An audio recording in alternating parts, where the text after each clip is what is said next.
Precancer or cancer treatment, pelvic organ prolapse and other benign conditions, these are the main reasons for a hysterectomy. That's a surgery to remove all or part of the womb. And while there is no registry that is collating the total number of hysterectomies that have been performed here in Singapore, it is one of the most common surgical procedures in gynaecological care. KK Women's and Children's Hospital performs about 1,000 procedures each year. And for more on this topic, we have with us two doctors from the hospital. Joining us this evening, Professor Tan Hak Koon, Chairman of the Division of Obstetrics and Gynaecology, and Dr Kazila Bhutia, consultant from the Department of Urogynaecology. Welcome. Thanks so much for coming in this evening. I'll start with you, Professor Tan. As my colleague mentioned just now, you might have a hysterectomy for cancer, so that's a life-saving procedure. Yes. Or for benign conditions, the so-called elective hysterectomies. Yes. So that's to improve your life rather than to save your life. Right. If you could give us some examples of what would count as a benign condition as opposed to a non-benign condition. Right. Okay. Good evening. Hysterectomy is a surgical procedure that we perform to remove the uterus and the cervix, meaning the womb as well as the neck of the womb from a female. As you know, it is one of the most common gynecological procedures that we perform for females.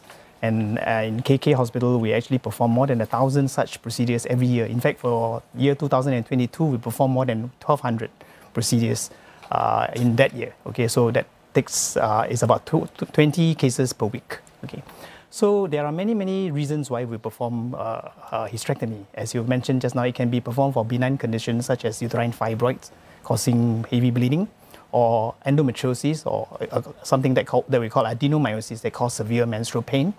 It can also be performed for uterine cancers, ovarian cancers, and all the other gynecological cancers, or even precancerous conditions. And thirdly, we do perform hysterectomy for prolapse surgeries. Okay, in elderly ladies where there is problem with pelvic floor issues, the uterus prolapse through the vagina, causing bleeding, causing pain, and urinary incontinence. We do perform surgery for that. And I think lastly, hysterectomies may occasionally be performed for women after delivery, simply because these women have severe bleeding in a condition called the postpartum hemorrhage. Okay, so I think it's worth mentioning here that hysterectomy is actually a major gynecological surgery. So it should be performed by a trained gynecologist in a hospital with good operating theatre facilities as well as support facilities to ensure safety. Yeah, thank you. Professor Tan, you mentioned 1,200 procedures performed in the past year. Yeah, yes. There are more than one. There's more than one way to perform a hysterectomy. There are different types. Could you describe to us what's available to women? Sure. Okay, firstly we must understand that the uterus and the cervix is actually located deep in the lower abdomen, in the pelvis, right?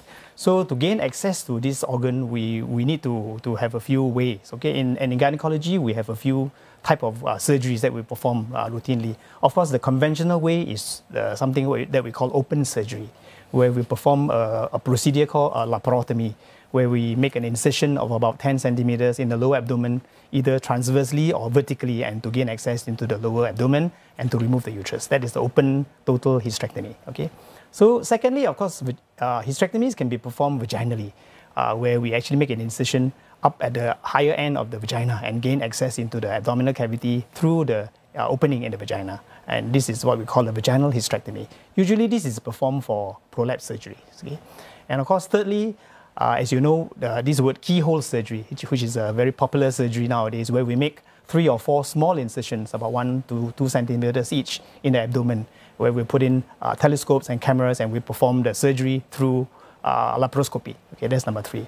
And of course, as you mentioned just now, nowadays we have a fourth method, where we make use of the expertise of vaginal surgery as well as minimal access surgery, laparoscopy, to perform it via a V-node surgery. Okay. Yeah. All right, that brings you in just right here, Dr. Kazila. Now, you are a specialist in that particular type of surgery to establish that vaginal natural orifice transluminal endoscopic surgery. Yes. Now, it sounds really fancy, but what does it really mean? There's a clip we have. If you could explain that to us, and as you do so, tell us why this type of surgery, one of 4 types, has its advantages. Let's take a look at this clip. So right now, what we are seeing is a dry, it's an instrument where it's a lab box where the doctors are trained in the lab, a dry lab, before actually they go on to perform on the real patient. So here we are putting with the use of the spatial instrument, and then as the use of the pod, the spatial device, the three pods, and then the high definition camera is used to visualize the surgical field. And then at the same time, the spatial device with the inbuilt, there's a cut as well as a burn specification, the function are used to cut as well as to separate the foam away from its supporting structure from the side wall. And the step by step, you go all the way till the roof of the vagina. Dr. Kazila, the goal, is it to minimize incisions? Is that one of the goals with V-notes?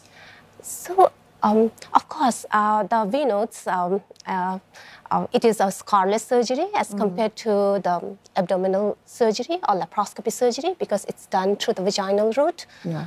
But as compared to the vaginal surgery, the hysterectomy, so of course it's both procedure use the both orifice, which is a vaginal orifice. Right. But what the V-notes bring to the table is the best of the two worlds because it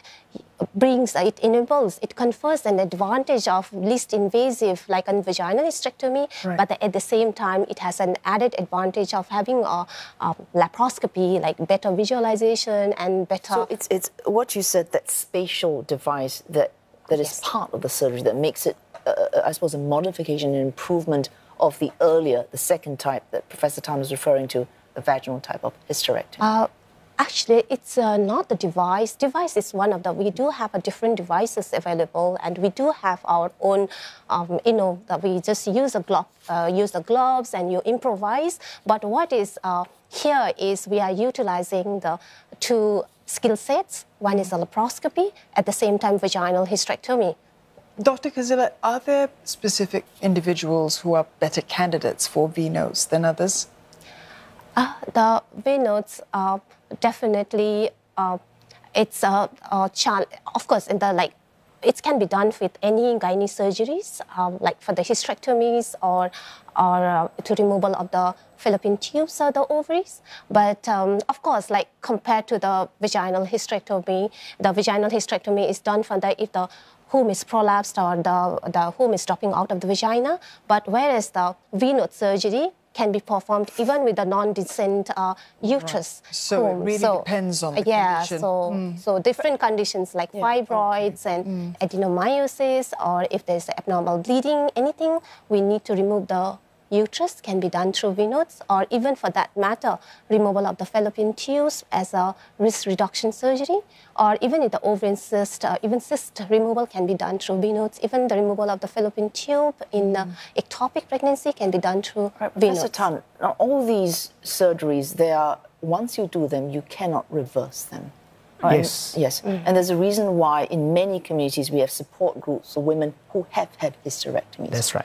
Because whether it's real or unreal, they imagine there is some loss when they remove the cervix and the uterus. Right. When you decide to recommend something like this, what do you tell patients? Sure. I think firstly, fortunately, most of the conditions requiring a hysterectomy occur in female at a later age or at the later end of their reproductive life. Right. So therefore, I think for younger females who are still thinking of fertility, probably that shouldn't be an issue, right?